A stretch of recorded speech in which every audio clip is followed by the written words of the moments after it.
សួស្តីអ្នកទាំងអស់គ្នាសូមស្វាគមន៍មកកាន់ YouTube Channel Dara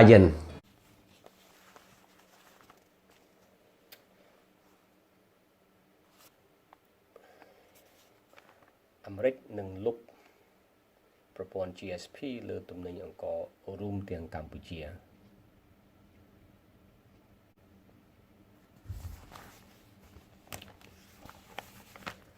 សហរដ្ឋអាមេរិកនឹងត្រួតពិនិត្យការលុបចោលកម្មវិធីប្រព័ន្ធអនុគ្រោះប្រព័ន្ធពាណិជ្ជកម្មហៅកាត់ថា GSP លើអង្ករពីបណ្ដាប្រទេសជាច្រើនរួមទាំងកម្ពុជាផងដែលដើម្បីបញ្ឈប់ការនាំចូលខណៈដែលការកើនឡើងចំនួននាំចូលកំពុងប៉ះពាល់ដល់កសិកររបស់ពួកគេសហព័ន្ធស្រូវអង្ករអាមេរិក USA Rice ដែលការពារវិស័យទាំងអស់លើពិភពលោកនៃឧស្សាហកម្មស្រូវអង្ករអាមេរិកកាលពីចុងខែមិថុនា USA Rice បានផ្ដល់សក្ខីខ័ណ្ឌជាក់ស្ដែងដល់គណៈកម្មាធិការពាណិជ្ជកម្មអន្តរជាតិអាមេរិក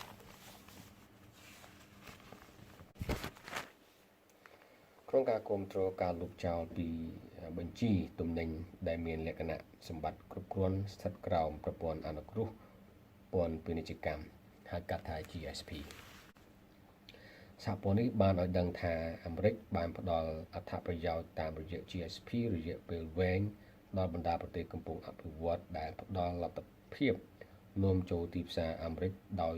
រួចពន្ធហើយប្រទេសកំពុងអភិវឌ្ឍភាគច្រើនមានសិទ្ធិទទួលបានការរួចពន្ធសម្រាប់អង្គរចំហុយនិងបញ្ហាប្រទេសអភិវឌ្ឍតិចតួចបំផុតដូចជាកម្ពុជានិងមីយ៉ាន់ម៉ាមានសិទ្ធិនាំចូលទីផ្សារអាមេរិកគ្រប់ប្រភេទអង្គរដោយរួចពន្ធសហរដ្ឋអាមេរិកបន្ថែមថា USA Rice បានដាក់ញត្តិទៅការិយាល័យតំណាងពាណិជ្ជកម្មអាមេរិកកាលពីខែមីនាហើយញត្តិនេះបានដំណើរការទៅមុខលើការត្រួតពិនិត្យផ្លូវការហើយសហព័ន្ធនេះបន្តថា USA Rice បន្តប្រឈមនឹងការធ្វើពីថតទីផ្សារទំនិញ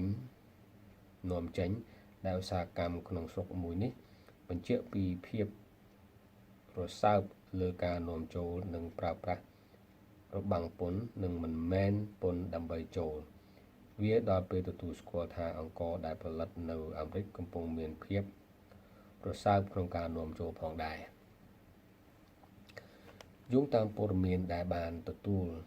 ដោយភ្នំពេញប៉ុស្តិ៍កាលពីថ្ងៃពុធជាផ្នែកមួយនៃការត្រួតពិនិត្យប្រចាំឆ្នាំ2020សម្រាប់ការកែប្រែ GSP គណៈកម្មាធិការបុគ្គលិកគោលនយោបាយពាណិជ្ជកម្មបានសម្រេចចិត្តទទួលយកផលិតផលមួយចំនួនសម្រាប់ត្រួតពិនិត្យសហព័ន្ធនេះបានឲ្យដឹងថា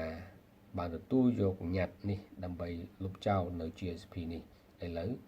វាកំពុងស្ថិតក្រោមការពិចារណានិងដាក់របាយការណ៍សម្ងាត់ទៅ USTR ត្រឹមថ្ងៃទី31ខែសីហាឆ្នាំ2020 USTR រំពឹងថានឹងចេញសេចក្តីសម្រេចនៅមុនឬនៅថ្ងៃទី31ខែតុលានិងចាប់ផ្ដើមអនុវត្តទៅមុខឬនៅថ្ងៃទី1ខែវិច្ឆិកាឆ្នាំ2020សហព័ន្ធនេះបន្តថាប្រទេសដែលនឹងប្រឈមការប៉ះពាល់រួមមានប្រទេសថៃឥណ្ឌាបាត់ GSP កាលពីខែមិថុនាឆ្នាំ2019ប៉ាគីស្ថានប្រេស៊ីលវៀតណាមអាហ្សង់ទីននិងកម្ពុជាលោកសុងសារ៉នប្រធានសហព័ន្ធស្រូវអង្ករកម្ពុជា CRF បានដឹងពីរឿងនេះហើយលោកនឹងរៀបចំកិច្ចប្រជុំមួយដើម្បីដោះស្រាយបញ្ហានេះខណៈដែលអាមេរិកគឺជាទីផ្សារថ្មីមួយសម្រាប់អង្ករកម្ពុជាលោកថ្លែងថាអាមេរិកជាទីផ្សារថ្មីមួយដែលយើងបានផ្គត់ផ្គង់សហគមន៍ជនជាតិអាស៊ីនៅអាមេរិកភាគច្រើនអង្ករក្រអូបសរីរាង្គនិងអង្ករក្រអូបលោកសរនលើកឡើងថាពិតហើយវានឹងមានផលប៉ះពាល់លើការនាំចេញអង្ករនៅអាមេរិកដោយសារតែយើងជាប្រទេសអភិវឌ្ឍតិចតួចបំផុតហើយសមត្ថភាពប្រគល់ប្រជែងរបស់យើងនៅទាបខ្ញុំចង់អំពាវនាវឲ្យពាណិជ្ជកម្មអាមេរិកពិចារណាក្នុងការដាក់អ អង្គរកម្ពុជានៅក្នុងប្រព័ន្ធ GSP វាមានប្រយោជន៍ដល់កសិកររបស់យើងលោកបញ្ជាក់ថាកម្ពុជានាំចេញអង្ករក្រអូបប្រហែលជា 2,000 តោនទៅអាមេរិកក្នុងមួយឆ្នាំ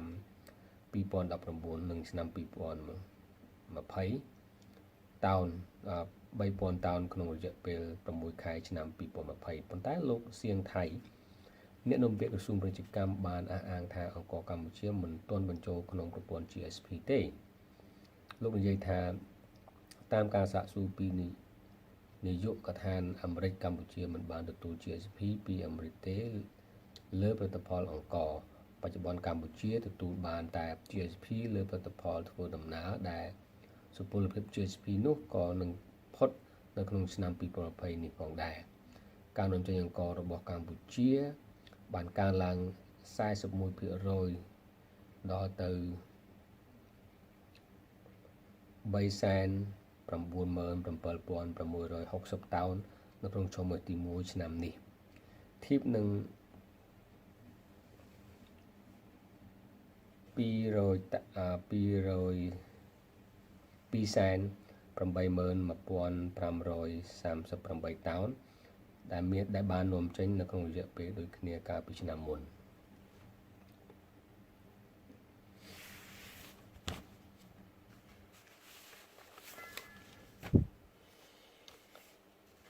Impact on Kingdom's rise unclear as U.S. molds tariff. The U.S. is deciding whether to remove rice from its general system of preferences program as growth in imports is affecting U.S. farmers. It is unclear at the moment how such a move would impact Cambodia, although the Kingdom is technically not a GSP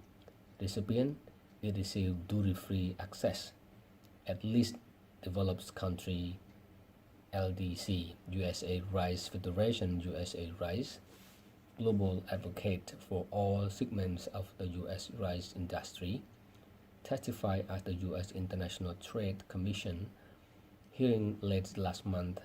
supporting the removal of rice from a list of eligible commodities under GSP. USA Rice said the U.S. has long provided GSP benefit to developing countries, providing duty-free access, though it is only for parboiled rice. For LDC, like Cambodia and Myanmar, all rice is eligible for duty-free access into the U.S. USA Rice submitted a petition to the Office of U.S. Trade Representative in March, which has since moved forward into the formal review process. U.S. Rice continues to face adversity in export market where domestic industries claim import sensitivity and use tariff and non-tariff barriers to entry. It's time to acknowledge that U.S. grown rice is also import sensitive, and therefore we respectfully request the removal of GSP benefit for rice import. The petition said information seen by the Post on Wednesday said as part of the 2020 annual review for modification of GSP program, the Trade Policy Staff Committee has decided to accept certain product petition for review. The USTR accepted the petition to remove rice products from GSP. It's under consideration. ITC held a hearing on whether rice should be removed. Just will be submit confidential. Okay, thank you. Bye bye.